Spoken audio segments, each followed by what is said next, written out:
We are here in County Leitrim, live from the Landmark Hotel in Carrick-on-Shannon. We've had some very interesting guests so far, and you will be able to watch them all back on the Knott's website in a couple of days to come.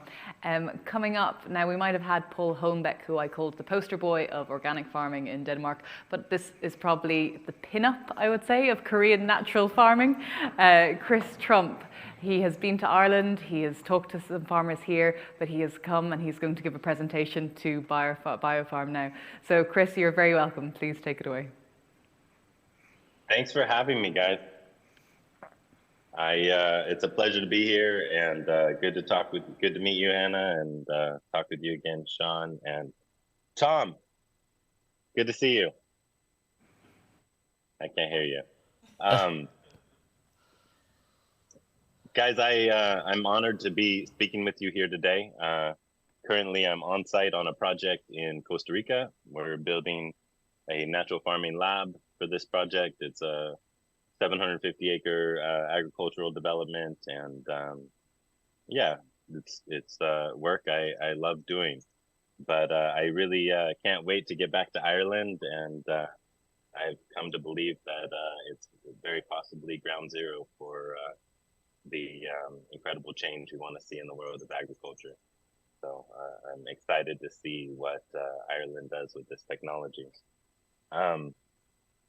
Today I wanted to storytell a little bit, and mostly I want to explain to those of you that might not really understand what natural farming is, and those that maybe have drank a little of the Kool-Aid, what and why natural farming works, and what's happening in the soil that causes such results like Tom Stack is seeing, and these farmers around the world.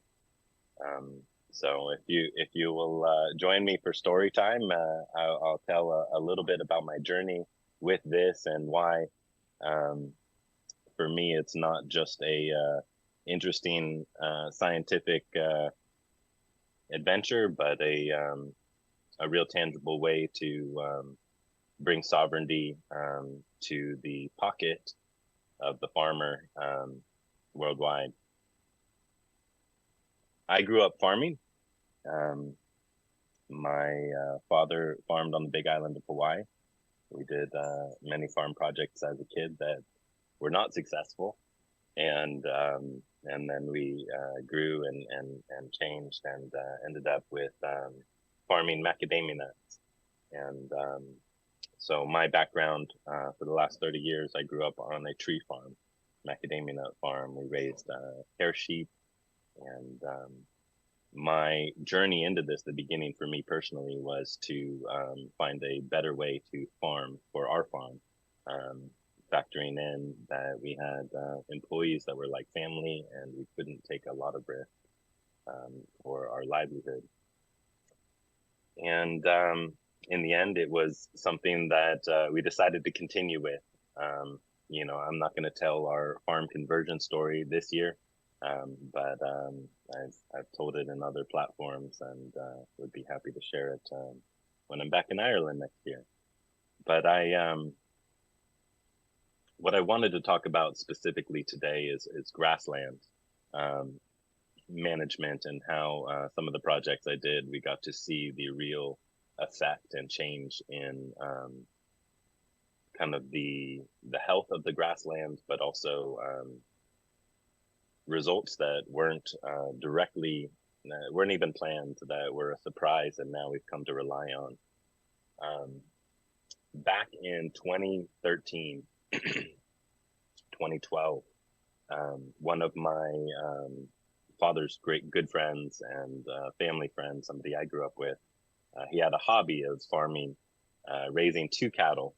So he'd get them as wean-offs and put them on his 2 acres and take them to market when they were fat. And this was his, he's a highly talented woodworker, and this was what he did in his free time. And he would grain feed his cattle by hand, so that they'd be like pets, and he could walk them right onto the trailer when it was time to take them to market. And, it's not scaled agriculture, obviously, but it presented a really unique and interesting opportunity. His grassland had stopped producing. Um, he had only weeds and a specific weed that is toxic to cattle. In Hawaii, we call it fireweed. I think you have something similar there in Ireland. Tom and I identified it, but I won't remember the name. But it's it's um, it's a weed that I've come to understand is typical of a bacterially imbalanced soil. It's the weed that I think you'll recognize it if I describe it. It's a small um, yellow flower, low kind of, not quite a shrub, more like a grass. And we have something similar in Hawaii. And cattle will eat it and they'll go down. They'll stop being able to process their food, and it's pretty devastating for pasture land, because not only is it kind of a precursor to decreased production in grass, it's also, as I said, toxic to cattle. So his cow, my our good family friend, his name is Bob. His cow ate some of this and was down. It was on its side. It wasn't eating or drinking, and he called for a solution. So we came over, and one of the natural farming tools of the trade is something we produce that is full of lactobacilli family microbes. Um, we call it LAB, or lactic acid bacteria. And it's just a simple recipe for cultivating indigenous lactic acid bacteria. And we went over with this cow on its side with a big kind of animal syringe, not with a needle, just open. And we shoved, several ounces or down this cow's throat, a quarter liter or something. And the next day it was up. It started eating and drinking, recovered, and was able to go to market, which was great. Not the point of the story, but there's lots of tools for livestock and et cetera in the natural farming toolkit. But now he has almost no grass production. His cows going to market, they were fine, but he needs a solution, and he got a very expensive quote to disc it 3 times and reseed it. And I looked at the soil and said, that's not going to fix our microbial issue. What's happening here is that the kind of cattle, as they walk on grassland, they are heavy enough that they actually damage the structure of the delicate kind of ecosystem that exists in the soil food web, or the microbial diversity that exists in that top few inches of soil is hurt by cattle. Actually, it degrades over time, and so that causes a skew to bacterial imbalance, and that can kind of run away with itself. It becomes self-perpetuating, that imbalance. And so our farm, we don't give out equipment to employees. So even though I was managing it, I had to lease our equipment from my dad to do this side project for our good friend. And what I did is I produced a IMO material that is stands for indigenous microorganism. And so I took a culture of diverse fungi, bacteria, yeast, archaea from the local environment and brought it as an inoculum to his pasture land. We did a little disturbing of the soil, but I did labs before and after. I'll show you those in a minute, of the kind of life of the soil, what the soil was had as far as microbial diversity. And it was an experiment. I had seen it work on in our tree land. Before we were organic, we were split as a farm. We were conventional, about 400 acres and 350 acres of organic. And as we converted conventional, because we switched over, we were seeing good enough results, we switched our whole farm over to natural farming. It's been like that since Oh wow, it's been like that for almost 8 years now.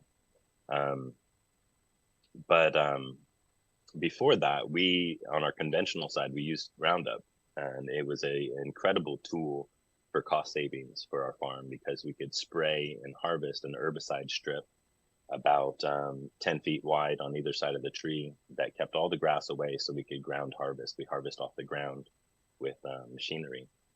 And to switch was a big cost to lose that tool, but we made it up in production and lower costs in input. So it worked out great. We still love what we're doing, but when we converted, I saw that these herbicide strips, the only thing that grew there initially was this fireweed. And the herbicide, one of the things they do is deoxygenate the top few inches of the soil, and so your fungi and all your aerobic microbes die. And so it made sense to me as I'm observing nature, which is one of the most important parts of natural farming, is that the farmer is the tool of observation. The farmer is the steerer of the ship. And this is nothing new, but it becomes very important when you're looking a little more at the nuance of what's happening. So fireweeds growing in our orchard, and then when we apply IMO, all the fireweed dies. It's gone. It doesn't show up anymore. So back to this story about Bob, which is the point here. When I saw that it was full of fireweed and we had tested and showed extreme bacterial imbalance, I said, we can fix this. And so we brought in the inoculum and treated it. And then I walked, it was on my way home from work. I walked the pasture a couple times a week, just watching what is happening here. We also did some basic top dress seeding with some local grasses and some what's called signal grass, which is good in the tropics. And over the period of 3 months, all the fireweed died systemically, 100%, all the way everywhere we applied IMO, the whole border of this 2-acre parcel. And how it died is significant. It got powdery mildew and it got taken out by bugs. This fireweed had been there for years, untouched, thriving, beautiful, lush yellow flowers. And within 3 months of bringing in a fungal inoculum or bringing balance, fungal to bacterial balance to this growing environment, I watched the fireweed degrade, and by month 3, there was not a single plant to be found. We didn't tear it up. We didn't treat it with anything else. It wasn't there was no work to remove the fireweed. It simply got disease and predated on by bugs. I would pull it up. I'd see all these aphids around the place where the stem meets the roots. Just totally killed. It became the weakest thing in the pasture. Why is this significant? Why am I telling you about this weed dying? We are worried about the mix of our grasses when we raise livestock, right? We want nutritious, lush. We want things that are going to put weight on the cattle or cause them to be healthy. And the things that do well to feed our animals are the things that like balance in the soil. The things that are toxic to animals or tend to be kind of poor quality feed are the things that like bacterial imbalance. So the fireweed all dies, and I'll tell you the end of the story, and then we'll back up. I'll tell you how we got there, and then I'll show you some of these labs of the before and after. But 6 years later, a year after this project, he bought a mower because his cows could no longer keep up with the grass production. The fireweed never showed up again. However, we had some of the extension agents from University of Hawaii out. They got to observe this phenomenon, And right on the other side of the fence, the neighbor's pasture, because it had been solid fireweed all the way through. The neighbor's land was fireweed, and Bob's land was fireweed. And the neighbor's pasture, even though our fireweed had all died, was still solid fireweed. So this wasn't an environmental phenomenon or anything like that. That fireweed persisted there for years, but slowly away from the fence, it would move away as our beneficial microbial population moved into the other pasture. As it does, the fireweed moved away from the fence line. But he was watching this healthy fireweed on one side of the fence and just lush grass without any fireweed on the other side of the fence. This extension agent who works in cattle and agriculture, and so we've run now trials with University of Hawaii, their research and development. They gave some money for trials because of this phenomenon that they observed. But what happens is that these grasses, these wonderful grasses that we want in our pasture lands, they thrive in this new soil condition, whereas the fireweed no longer can survive. So these kind of toxic or low nutritional value weeds that try and win out over our grasses are actually winning because the environment or the soil type and the microbial kind of climate of the soil is ideal for them. Whereas if we change the climate of the soil, the grasses thrive and win out and outcompete some of these toxic weeds. Let me show you how this changed here. We'll jump into a little bit of PowerPoint information. I don't love PowerPoints, but got to look at something. We'll skip back to these. Here we go. So this is 2013. This is can you guys see that, Kevin? This is the before state of the soil. And so if you look in the first line here, that first right under organism biomass data, there's results, comments right there. And you kind of scan over. And here we have dry weight, which just means that my material was, that had that much moisture in it. But that next little column, active bacteria, active fungi, total fungi. So I have a low amount of bacteria, but a whole lot more bacteria than I have fungi. And just not a whole lot of life going on in general. Go down to protozoa, I have low flagellates, low amoeba, low ciliates, but not really anything we want. And then my nutrient cycling potential down here at the bottom is also pretty low. So my total fungi to total bacteria ratio down there at the bottom left, this is the key kind of number here. And then we're going to fast forward 3 years.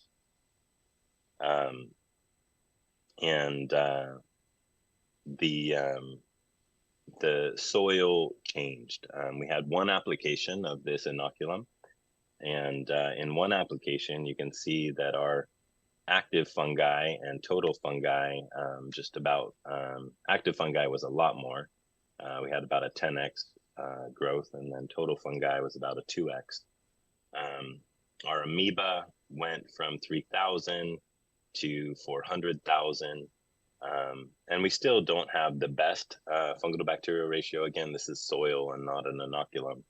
But the way the pasture looked with this simple change was a drastic difference. Again, he actually ended up running 4 cattle on his 2 acres that next year and they couldn't keep up. The grass just got ahead of them. And so he found a happy range. He likes keeping 2 cows. That was what was convenient for him. So he mows his grass now. And this is, we're 10 years later. He still mows his grass. He still can 2 cows can't keep up with the production. on his 2 acres, and he's never seen fireweed again. Um, so this is kind of the main. I'll jump back to PowerPoint here in a minute, but the this is the main tool of natural farming, is this indigenous microorganism. So for pasture land, what we found is we can achieve these results over time with a liquid version. The solid application I made for this project is a bit cost prohibitive to produce that quantity of IMO is it's man hours. It's still very cheap compared to anything you can buy, but way more expensive than a liquid version. But what's happened is we've reestablished kind of how nature does prairie or pasture land, or kind of these untouched grasslands where the roots grow, several, where they grow meters long into the soil. That is a result of ideal growing conditions for those grasses. And so in natural farming, what we're doing is we're bringing back the microbial ideal for grassland production, and we're doing it in a very inexpensive way. We'll jump into question and answers, but in a little bit here. But I'm sure Tom's been able to tell you of his changes on his farm, and those changes we're seeing everywhere in grassland management for turf. Some of my students are kind of managers for big golf courses, and they're always dealing with fungal disease and bacterial disease and low root production, especially because they have solid sand in their putting greens. Well, he was stoked to show me 10 inches of white roots in his sand, and he doesn't have to spray any fungicides or pesticides for his golf course. And he's had that result for 8 years now. And so this is a method to move the dial underground.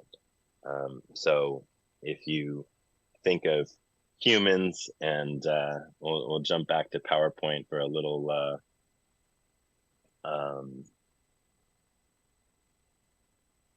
kind of example of what we're talking about here. But this concept in natural farming is that humans and plants are similar. We have a similar makeup. We have infancy or early growth, and then we have this rapid growth stage, vegetative growth, like these kids here, where they go from kind of round and chubby. These are my kids. That's my youngest and my oldest, but we go from round and chubby, and then in just a few years they kind of shoot up beanpole tall, and then in a lot of crops where we're harvesting a grain or we're harvesting fruits, they go through kind of a pregnancy stage where they get to a reproductive age, and they switch over to fruit production. But in grasses and pasture land, pretty much we're staying in this constant cycle of vegetative growth. They do seed, and we get that from time to time, but the primary kind of state they're in is this kind of going from sprout to flush, and they're kind of hungry for a bunch of food, and they'll just grow as much as you feed them. Once now we all know what you need to get big and strong, right? You got to eat your veggies and get your minerals, but plants eat too. So just like our guts are our place of getting nutrients, a plant's guts are their roots, and where ours are tubular, theirs are rod, and the food, if you will, what's going inside our intestines is what's outside their intestines. And just like we 100% rely on microbes to process our food, plants rely on microbes to process their food. So there's the root, and around it, you have the contents of our intestines, if you will. So that's where they're processing their food. That's where the microbes are breaking down and making plant available. This area is called the rhizosphere, and this process of taking in nutrients as they're brought by microbes to the root zone in exchange for the exudates of the plants is called rhizophagy. And in grassland, this correction is actually quite simple. We're simply reintroducing fungi, which is the first thing to die off in an intensive kind of grazing or intensive livestock management system. We have to factor or really rely on the fact that we have the degradation of our diverse microbial population over time as a result of this intensive ag system. And that's not to say there's anything wrong with this intensive ag system. We need to maximize yields in our space. We need to get the most out of our land that we can. That's farming. You need every dollar counts, and but we need to kind of be realists and recognize that that type of intensive grazing will cause a degradation in the balance underground over time, and that's where natural farming comes in. We have a simple tool to correct that microbial imbalance that brings a incredible strength to grass production, and that you have beautiful grasslands in Ireland already, and plenty of rain, plenty of nitrogen, and I would say that this simple kind of method. I say simple. It is a bit complicated to learn. There's learning curve. It's just like learning guitar, saying, hey, if you can play this song well, by the end of it, you'll have full grass production. The song being an analogy to if you can produce this bioinoculum well, in the end, you're dealing with. But you can't. I hand you a guitar and some sheet music. You're not Jimi Hendrix, day one. So there is that challenge that this is an actual skill, but it is quite accessible no matter who you are or what your background is. It is quite accessible to learn and accomplish. I mean, look at Tom Stack. I mean, I was going to give you. I mean, there's duller tools, I'm sure, but no, he's crushing it. No, Tom Stack is a extremely intelligent and driven man, and I wish there was a simpler version that was succeeding as an example, because then you could be like, well, if he can do it, anybody can do it. But people look at Tom Stack's drive and they're just like, well, I don't know if I could keep that pace every day. But I would say that's pretty much the state of dairymen and dairy women in Ireland. I was pretty impressed. They're a pretty amazing group of people too. And so I think this will be quite simple for to incorporate in Irish agriculture, and it is definitely working to incorporate in agriculture worldwide.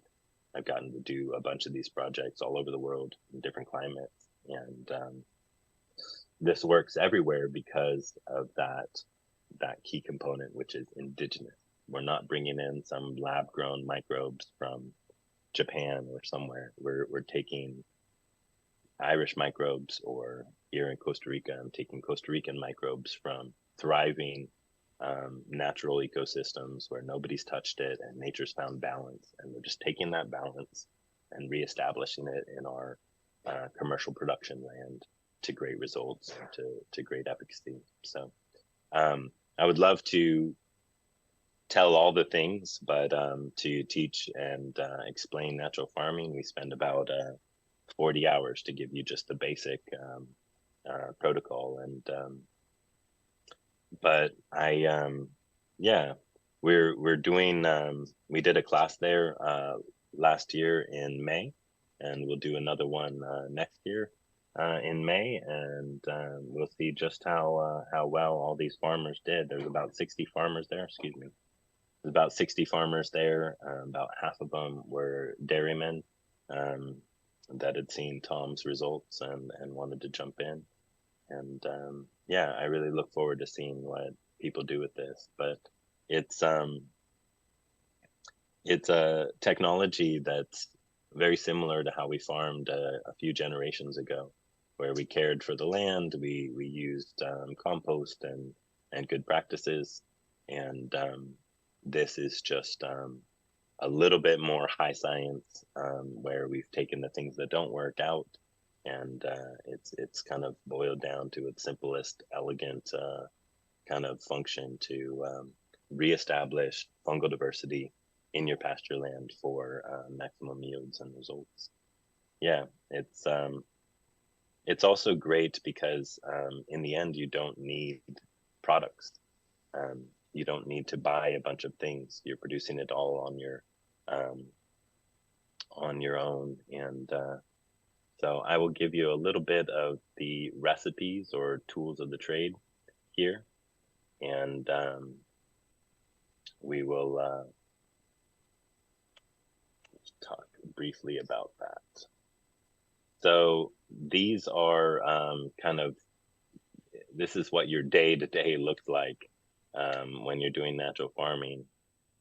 So here we have a seed treatment solution. I'm talking about grassland today primarily because I know that's a huge part of what you're doing there, but this works for all the crops. This is just simply partnering with natural law to grow food. And so these tools are here for the different growth stages of a plant. So SES, or seed treatment solution, uses vinegar. An herbal solution we make with ginger, garlic, cinnamon, licorice, angelica, and cinnamon. So that's OHN. And then fermented plant juice, which we make from your weeds or some of the free materials around. So this would be how you would treat seeds. This treatment we see has a lifetime of the plant effect. So it somehow affects the root production and nutrient uptake potential of the plant for its whole life, even though this is a 1 hour treatment as a seed. And then type 2, we have a simple nitrogen we make out of your butcher or your fishmonger's waste, heads and guts, and we ferment it in that highly micronized version of nitrogen called FAA. We use this for vegetative growth. So if you really want to push, if you're in pasture land, you really want to push, you'd make some liquid IMO, which is down at the bottom here, and you would add in a little FAA, and you can really push growth. But I think Tom would tell you that he doesn't really need FAA in Ireland. Once you get that soil really thriving, your grass is green and lush when it's dry elsewhere. So it's that's the other huge factor we found in my farm, was that we had drought resistance, real drought resistance, where we had a lot of time in between rains to benefit from the kind of die off of our microbes, which are all water like us, about 70% water. And so you have this deep battery of water retention. Changeover for crops like tomatoes or squash or other things you might be growing. We found, or nature tells us, that we have a need for phosphorus in that changeover. So you use this basic recipe, these 3 ingredients at the top there, and then you add in calcium phosphate. And then for reproductive growth, you have another spray, and we add in the calcium. So it's just this little nudge of nutrients that shift based on the growth cycle of the plant. And then down at the bottom, something I developed, my teacher from Korea now teaches, is liquid IMO. And that's what I'm doing here primarily on this project I'm at right now. and it uses the nutrients and gets a foliar applicable version of the diverse microbial life. And so you're able to go out, spray your pasture. You can treat um, your animal waste tanks with microbes using this as well. And you can kind of cure in place or ferment in place your manure and your urine, which can make the application much more effective. Um, these are basically those same things laid out. This seems like gibberish for those that have not played with it, but I want to tell you that this picture here is that of simplicity, and I think what we'll do is jump into questions. I know that is a very kind of cursory look at what natural farming is, but I would love to dialogue a little bit with Tom and answer your questions. Also, because this is pretty complicated as a tool, I continue to teach on YouTube. So these 5 and 10 and 20-minute videos to literally show you how to do all these things, and it's free. And all over the world, people are having these same results just by playing with it. So it's a technique, not a product, and it works. And it's yours to teach your kids and take the benefit from without having to pay a membership or a fee or anything. So I believe this could be the shift we want to see in the world, and yeah, I'm excited to continue to share it, and yeah, I'm excited to see what Ireland does with it. Very much for that, Christian. I think we're probably all eager to get into questions, because I visited Tom Stack's farm, was it a year or so ago? And I remember just having my mind blown, walking into one of his sheds and all of these lotions and potions around, one with all of these cinnamon sticks. I distinctly remember, and you just dipped your finger in, and it was just like, it's just cinnamon, Hannah, that's all it is. But the whole thing that Chris is saying here is that it's using the natural environment of the soil around you to kind of regenerate the soil that's potentially been used in maybe intensive agriculture, and maybe just to bring it back to an Irish model and to bring it back to your story.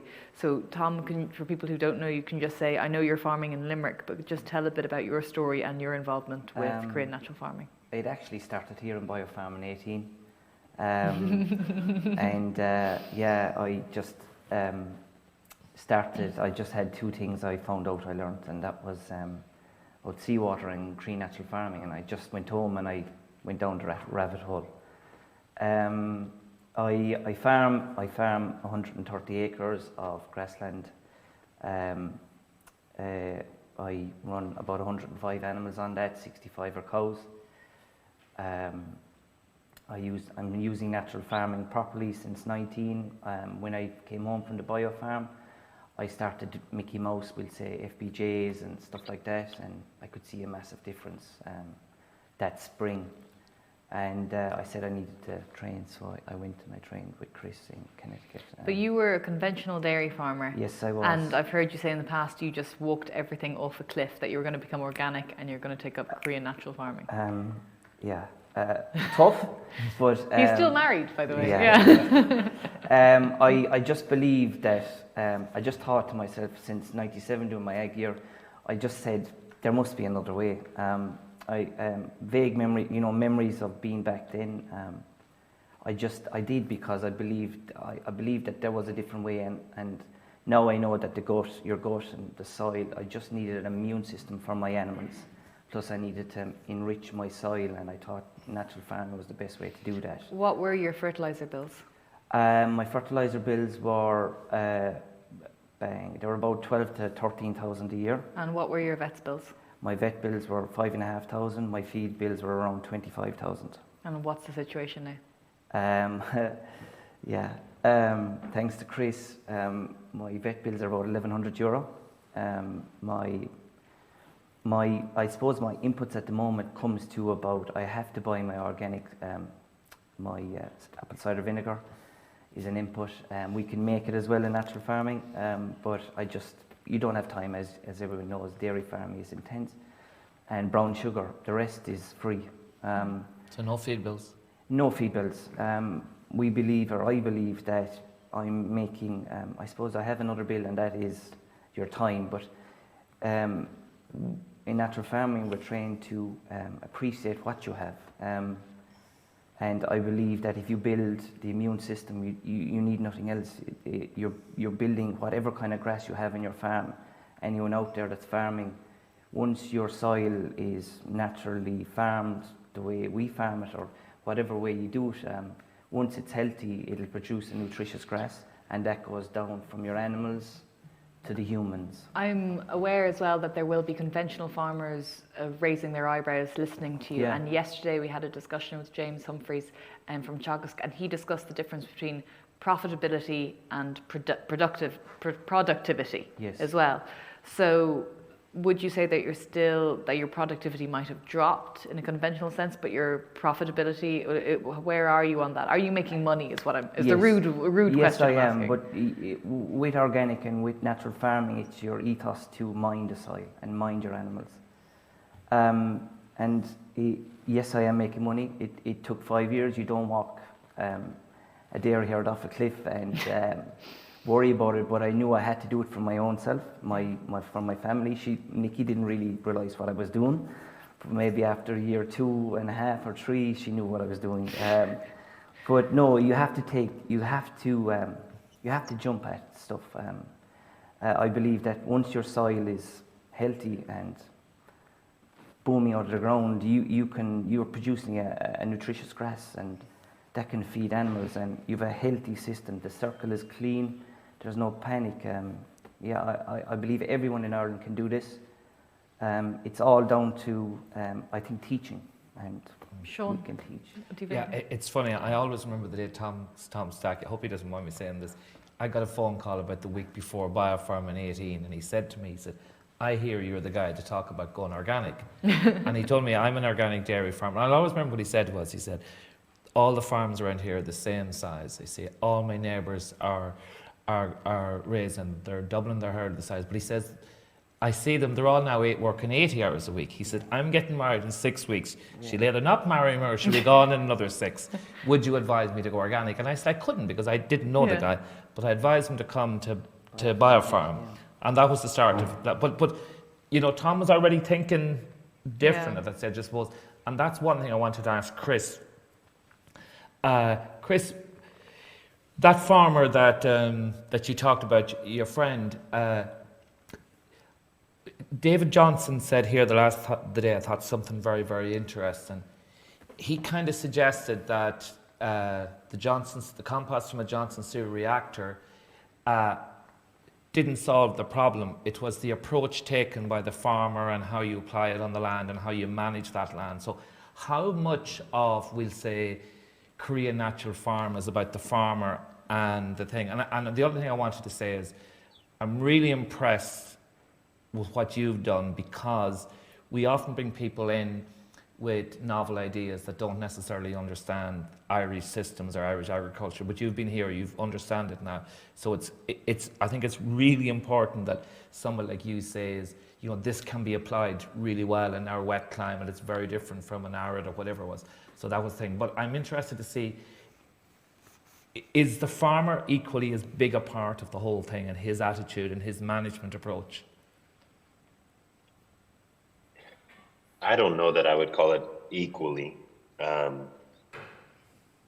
The reality is that, you know, if Tom was contracted to spray his neighbor's pasture with the IMO that he made, the quality he's making, and his neighbor continued to treat it with conventional, he would still get drastically increased yields, because the ability of microbes to process those fertilizers he's putting on, or process the silage, or the slurry, is massive. It's the microbes are the employees that never quit. They work day and night and no wages. So I would say that 80% of it, or maybe a little less, is really this incredible natural law. This is how nature works. This is how nature works. This is why you go and you find that wild fruit tree, you know, off on your hike, you know, in the middle of nowhere, and it's productive, and there's fruit on the ground, and nobody's fertilized it in 30 years, and so we're really we're leaning into and benefiting from an incredible natural system that isn't broken. And so when we bring it back in line with how it works, with a little bit of stewardship, because we've run a system that's degraded it, then it kind of is a bit autopilot. I mean, Tom's not out there talking to his grass. You know, I guess he does. You know, he talks to his cows, but he's, you know, he's applying this material and walking away and coming back and seeing green pastures and productive green pastures. He didn't mention that he has like maybe a 2 or 3 year bank of silage that he hasn't needed to feed the cows because they have so much nutrient density in their grasses that they don't come in hungry. So that's incredible, especially in the context of everything. And Chris, what you were saying as well about drought resistancy, I'm sure a lot of farmers' ears pricked when they heard that, because we did experience a drought this year. We'll take questions from the floor and questions online. There is a question online from Dave Kelly for Chris. Chris, is there a danger that the dominant resident microbes will eat the added microbes and negate the expected effect? Great question. No, the key here, the word you want to put up on the top of your notes is diversity. Diversity is the key. See, nature finds its own balance given the opportunity with diversity. So the microbes that are present are Irish microbes. The microbes you harvest out of the forest and these thriving wild conditions are Irish microbes. And when you put them all together, they know their role. They learn to play nicely. The biggest, baddest fungi end up being kind of some of the dominant species, but then they are the rail system or the underground. If you're using you know, a subway analogy, they're the subway system for nutrients and bacteria to move through the soil. No, it's a symphony. It's kind of like saying, well, if you brought the timpani and the wind instruments in to play with the strings, wouldn't one of them win? No, they all know the sheet music and they all play in harmony. Nature's an incredible symphony. So no, not worried about that at all, because if there's something there and it gets displaced, it's probably because it was out of balance or in too high a concentration to the percentage of total. Anyone else have any questions from the floor? There is another question from online as well. Do we have a microphone over there on the floor? Can I ask what we're with? Okay, Sean. Chris, quick question for you. We've a huge slurry, availability or problem or issue here. Can Korean natural farming do something to make it more plant friendly, if you know what I mean, or soil health friendly? Absolutely. That's low-hanging fruit here, Sean. That is a resource. I mean, if I had $1 million, I might set up a facility to be able to receive everybody's slurry when they don't want it, so that you know, so that we could make high quality material. But no, the reason it's not good for plants is twofold. When you spray it out, one, you're applying it. If you apply it so thick that you create kind of a hot compost on top of your soil, that causes a terrible gas exchange where your aerobic loving microbes are kind of starved for oxygen. And no, what we can do and what Tom's doing on his farm is pre-curing. So his slurry is getting treated with microbes and it's sitting there all year just curing. And so instead of putting out hot nitrogen. He's putting out kind of broken down micronized nitrogen. In addition, when your soil is alive and thriving and you have all this kind of water retention and activity, when you apply the soil, there's something there to eat it. But if you're bacterial imbalance, like we're talking about a lot of pasture lands are, the bacteria can't do anything with the fats and proteins in your slurry, and therefore that putrefies on the surface. And if you think about it on a microscopic level, you have a bunch of rotten meat sitting on your grass for months, rotting. That's the only way bacteria can process the fats and proteins in manure, is it rots it. And so if you think how good would it be for my garden if I put a layer of rotting meat there and let it rot for the next 3 months? I think things would be bad. There'd be maggots and flies and unhealthy conditions, and my plants would probably die. Well, we're not seeing rotting meat when we put out our slurry because it's so small. But that same dynamic is happening. Those fats and proteins are too big to be food for plants, and so they first need to putrefy. Whereas fungi, if you have fungal balance, fungi can actually process the fats and proteins. Their favorite foods are fats and fatty acids. So they rip apart that amino acid chain. They consume or process the fat, and they reconstruct those acids into complex acid chains we call fulvic and humic acids, which are an incredible plant nutrient and something you can buy from the store, and they tell you how great it is for your pasture or your ag land.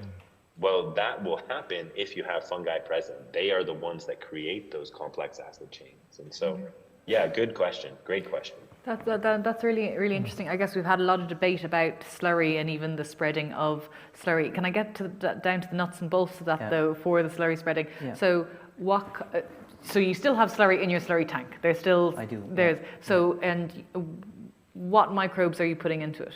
So basically, I would add, firstly, you have to think about your animal and what are you doing to that animal and what is coming out of that animal that goes into your tank. Well, you talking about worming, antibiotics? Yes, okay. So that's one thing you have to look at and make sure that doesn't go into your tank. Okay. I treat my slurry with whatever I feel like. Basically, liquid IMO, I add some fish amino acids. This is your rotting fish? No, it's fermenting. Fermenting? It's not. It's fermenting. Yes. Big difference. It's very different. And calcium if I need it. The liquid IMO does everything for it, really. Okay. It's a series product. And how long, and do you leave it a full year? You have to spread it at some stage. You do, yeah. So what I'm learning is that I don't have to, I'm running around the field. I'm going at 6 or 7 miles an hour spreading my slurry. Because the microbe is there.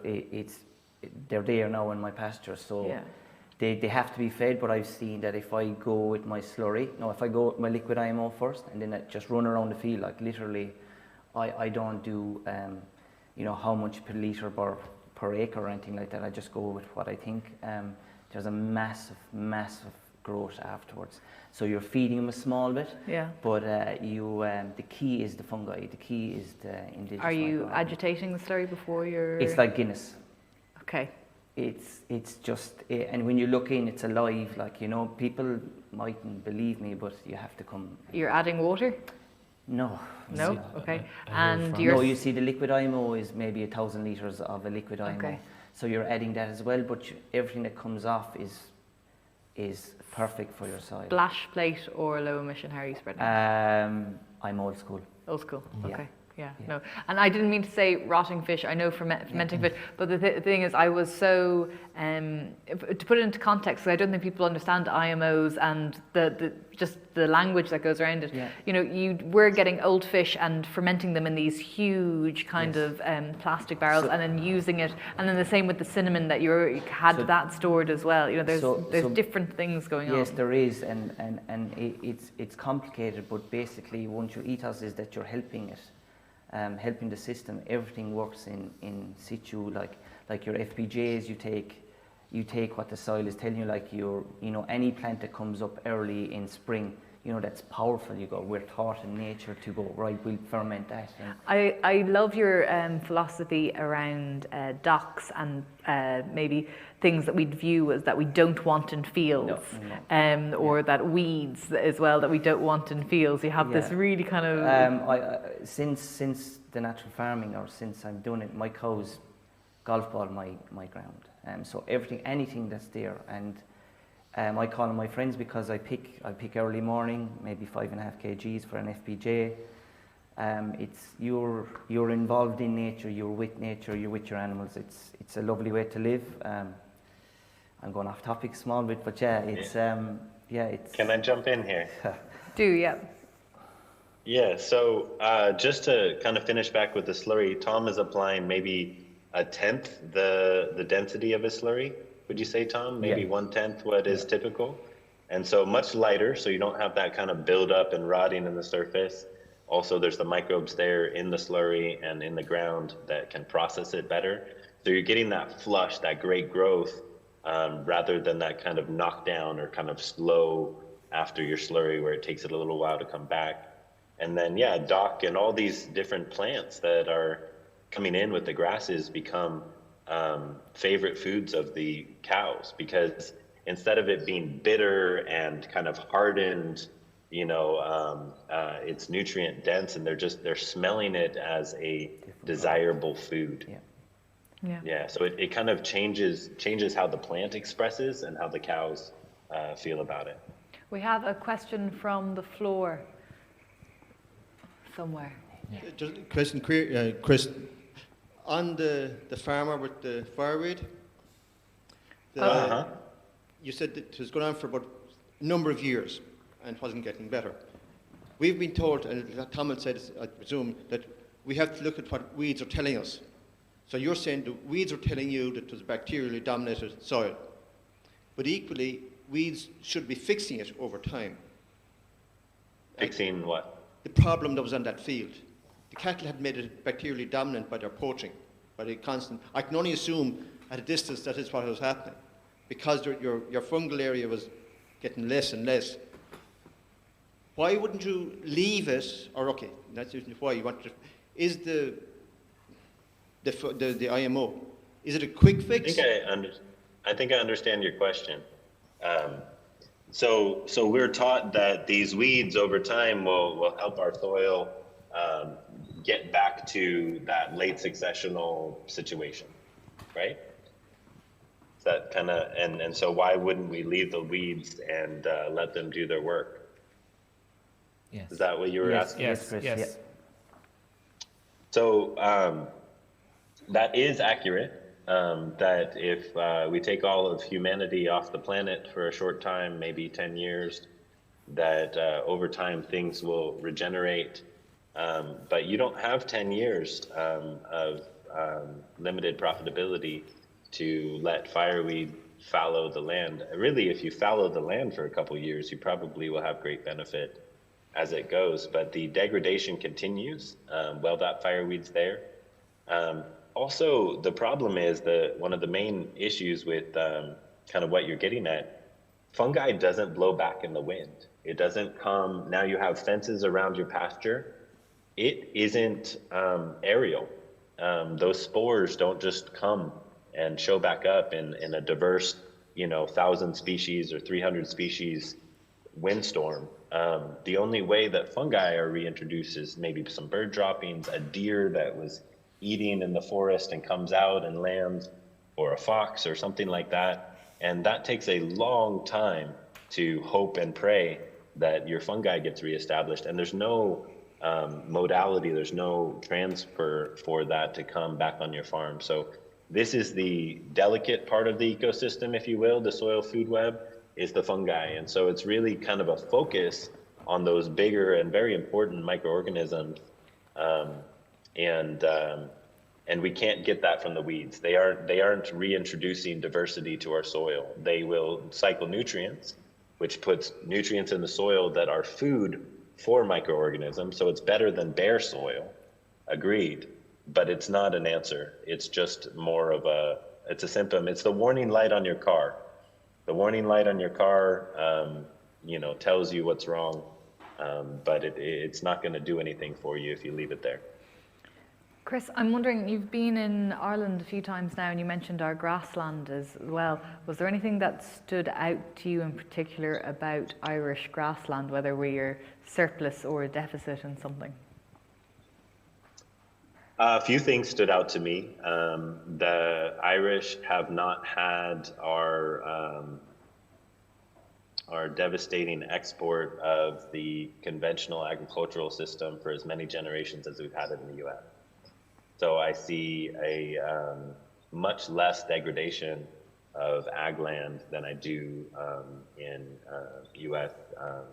ag land in many places. I think we've had whole another generation as we birthed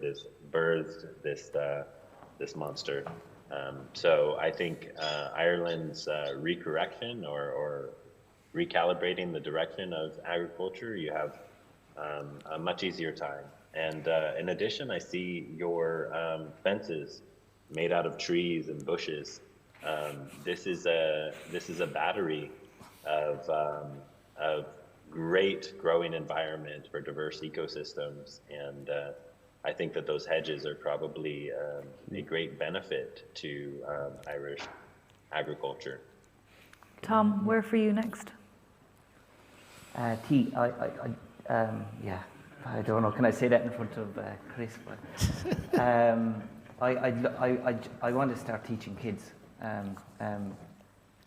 Not teaching them, but showing people what you can get with a living soil. Like it's crazy. From cabbage heads 2 foot wide to, you know, it's that's what I'd love to do. I want to help farmers in Ireland, like Chris, because it's something that's there and you can do it for free, and the power of something you can't see is crazy. Yeah. I still need help from Chris, but yeah, it's what I can see is a future, and even like the last 2 days here, like the BioFarm, to open up our minds. But we have to get back our communities, you know, back together, helping each other and in farming, and be successful. Because, as Chris said, like I took my soil in 19, and I got it through customs. I don't know, but I got it through customs in Dublin Airport, and he looked at it under a microscope, and he was there, and I was thinking, what's he going to say, like, you know? And he looked under a microscope, and he says, 3 years. I says, what? He turned around at me. He was on his knees, and he turned around. He says, 3 years, you'll be self-sufficient. Like you, maybe a maintenance spray, and I can see it now. So yeah, it's powerful, and I hope everyone just listens and learns, because, you know, as farmers, we take all the debt, and, you know, we own the land, so we have to mind the land. Yeah, so less is more. Yeah, that's it. Yeah, Sean, any final point to add to that? No, I think, you know, kind of this is the living history, the living model of what we're doing. We're so lucky, because some people, you know, when we look at new ideas and new systems, it's often scoffed at and laughed at, and it isn't.